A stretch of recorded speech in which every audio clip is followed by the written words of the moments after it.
a resolution approving the amendment comprehensive barangay development plan authorized by Sangguniang Barangay Resolution number 2342 series of 2024 dated August 27, 2024. Thank you, sir. Any comment from the members? Mr. Chair, we'd like to ask the Secretariat if the barangay was able to comply with the requirements as per suggestion by this committee. The last time that we discussed on this, Yes, sir. nagsabit po ba sila ng amended resolution? Yes, sir. The amended resolution is in our agenda. As regard to the barangay development plan, I would like for on record, Mr. Chair, no, that the last time they presented the barangay development plan as nilagay po kasi nila ng from to, but the original barangay development plan, Mr. Chair, contain only the name of project construction of 2-story, di ba? And then considering that malaki-laki pala ang kailangan, then the Sangguniang Barangay decided that the allocation to the construction to story will be utilized sa ibang project. That's why, Mr. Chair, gumawa po sila ng amended barangay development plan. Tama po? Yes. And then ito na po yung kanilang resolution. The last time kasi po iba yung in the form of the augmentation, yung kanilang ginawa, no?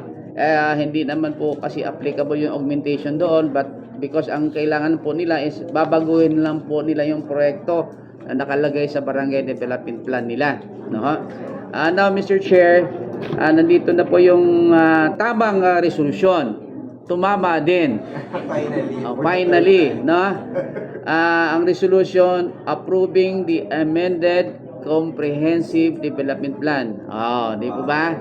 So what you are now approving is the amended comprehensive development plan. Okay? Yan.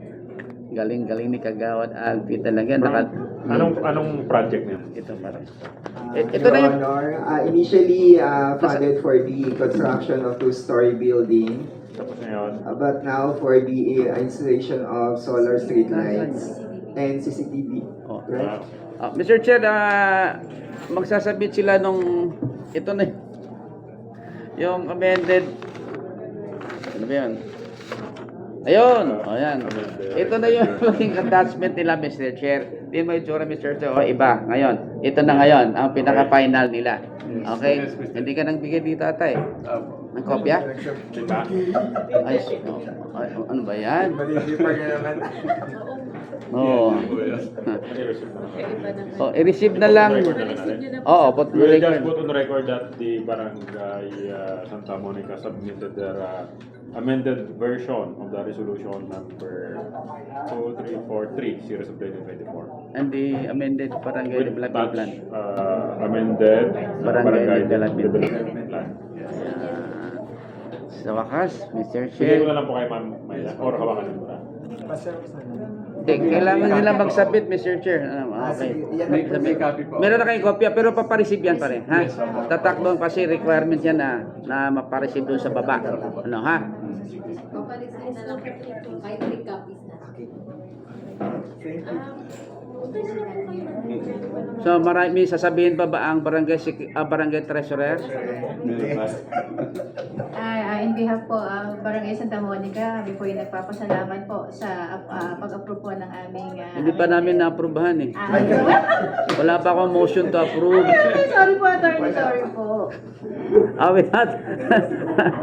Ano, Sek? Magsalita ka. Good morning, Mr. Chair, and we would like to thank you for the assistance na ma-correct yung aming amended version ng aming resolution.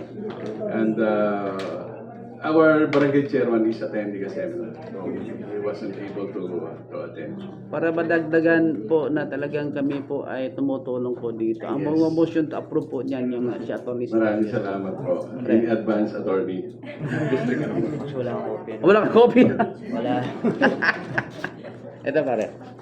Ito lang naman, resolution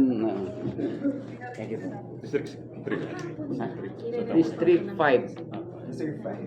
Mr. Chair, after extensive discussion, we may now move for the approval of Barangay Santa Monica's Barangay Resolution Number 2342 Series of 2024. Duly seconded. Second, Mr. Chair. Duly Third. seconded.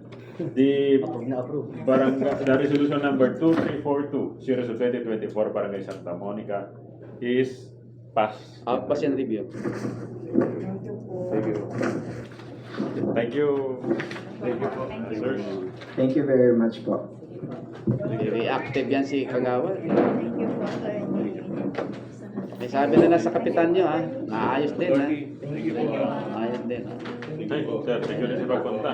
Ay, ma'am, thank you sa pagpunta po, sir. Okay, sige po. Thank you.